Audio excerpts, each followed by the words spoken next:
At ease. I want to keep this briefing brief. Time is a luxury we do not have. The bombers are awaiting our word. The president is on hold and my car is double parked outside. Direct cable communication has been maintained with Washington, but there is no radio at all. Now this much is certain. We have recently acquired new information from Majestic about the imminent threat to mankind. This is the enemy. Take a good look, gentlemen. They hail from the planet Gorta in the Proxima Centauri system and call themselves Furons. Notice their oversized craniums and small status, but don't be fooled. They are mean, calculating, and ruthless. Here's some of what we do know. They use psychokinesis, and their ability to read minds is in proportion to their head size. They do not sleep and have a total disdain for humans. Think of us like cattle. They have 4 fingers on each hand, and they all have the same size feet. But that's not the worst of it. Their technology is generations ahead of ours. Their air power is superior, and their arsenal is frightening. From this ultra-high altitude infrared radioactive image, we can tell that the alien spacecrafts are heading for the cities of Santa Modesta, Rockwell, Uniontown, Capital City, and Area 42. In summary, we're being invaded. More disturbing evidence has emerged. We believe that several corporations have been aiding the Furons. THQ and Pandemic Studios are in bed with the enemy. Roll the film. From their innocent-looking headquarters in Brisbane, Australia, comes mankind's greatest threat. Using advanced technology known as a computer, they have developed an alien training aid. We believe they have been consorting with the Furons under our very noses for a number of years. What you are about to see are the traitors to mankind. Who told you about the Furons? Well, you know, they're fictional. They're something that we made up. Don't know where you heard about them. Crypto, he's a crazy little alien. In the game, you get to play one of the aliens called Crypto Spiridium, and Crypto is the 136th clone of his line. The Furons have figured out how to clone people, and as a result, their race is dying. You know, certainly it's very handy for them to get their hands on our DNA. You know, I know their gene pool's depleted, and a long time ago they put some of their DNA and mixed it with ours. But you know, it's just a game, right? He's looking for brain stems. Brain stems that've got ancient Furon DNA in them. They need it to reinvigorate them, their own DNA pool. Doesn't make sense to me. I don't understand, but he's always out there, grabbing brains, human brains. In real life, humans wouldn't stand a chance. I mean, you know, they're just puny and ineffective and pathetic, really. And an alien race of any substantial power, especially the power to traverse the interstellar reaches of space, would have absolutely no trouble conquering humans. So in the game, that's kind of the direction that we went.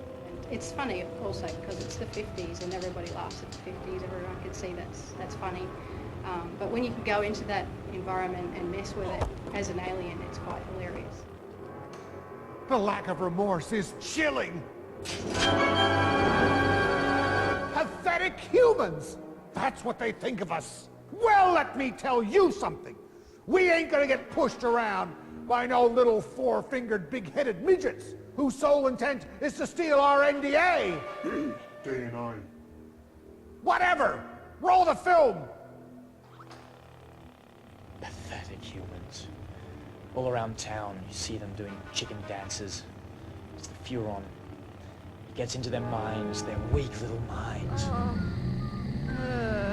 We realized when we were making the game that any alien was bound to have superior mental and technological power. The Furons have psychic powers in the game we're making, of course. They don't really exist. For instance, they have telekinesis. They can pick up objects and throw them around. It's one Furon, Crypto, he uses psychokinesis and picks up the cows. I don't know what he does with them. Why the cows? The ability to create illusions in the minds of humans. They can project an image into the mind of other humans of a human disguise. They can walk amongst us. You would never know this if you're on amongst you. Yeah, they have psychic abilities. You know, they can read minds and hypnotize people, and even an anal probe, which is kind of uncomfortable to talk about. That's not all. It gets worse. Guns, tanks, bombs. They're like toys against them.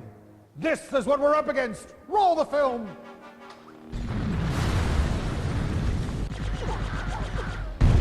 They've got some pretty cool weapons, there's no doubt, particularly from the UFO. Well, UFOs definitely beat cars, there's no doubt about that, and gives you a much better view of the city and a bit more destructive power, and even on the ground, using a jetpack sure beats walking. You've got your classic death ray, which is just sort of singeing through buildings and cars. Those cars can be picked up with the PK ability and set fires alight elsewhere. Then you've got your quantum deconstructor, which is like the all-out, the amazing weapon. It's the one that I guess you're not going to get many of in the game, and that's just going to blow everything to bits, basically. You can go down in third-person mode and get right up close to objects and people and environments, and you get these really nice high-res, detailed-looking areas, and then you can get up in your ship and just blow everything to bits, and all these massive effects and particles are just rendering at that time, and really that's quite an achievement in itself, to be able to have almost like two types of games in the one game. The physics engine we use is called the Havoc engine, and it takes the realism of the game to another level. It really allows you to manipulate people in different ways and throw cars around and have car doors fly open and bits of cars go flying off. The aliens have vastly superior technology, and there's no way that you're going to stop them. I mean, you have to warn people. I mean, if you have to bring down the government to stop these things, you're going to have to do it! The government are trying to cover up what's ever happened, all these strange occurrences that are happening in and around USA to keep the population calm, but I don't think they really know either. The G-Men are purely fictitious characters we created for our game. The secret organisation they work for, completely made up. None of it's real. There'll be panic. There'll be chaos. They'll destroy all humans. Somebody ring my wife. I won't be home for dinner. Listen, there's no room for your mother in the bomb shelter. I gotta go. The whole world is waiting, for this will decide the fate of civilization. All humanity, whether we live or die, will depend on what we decide here in order to remind ourselves what exactly it is that we're up against. I asked the boys in the lab to cut together this next piece of film.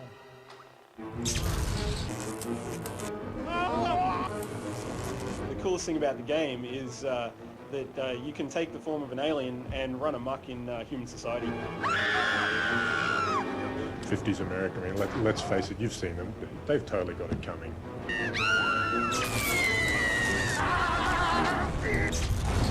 The best thing about the game is it's different. I just love being able to play the alien for once, and the bad guy becomes the good guy.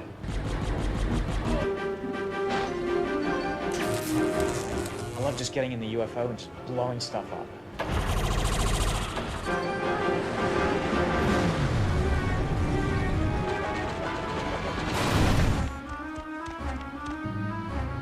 It's funny to mess with people's heads. In this game it becomes a reality, and it's heaps of fun.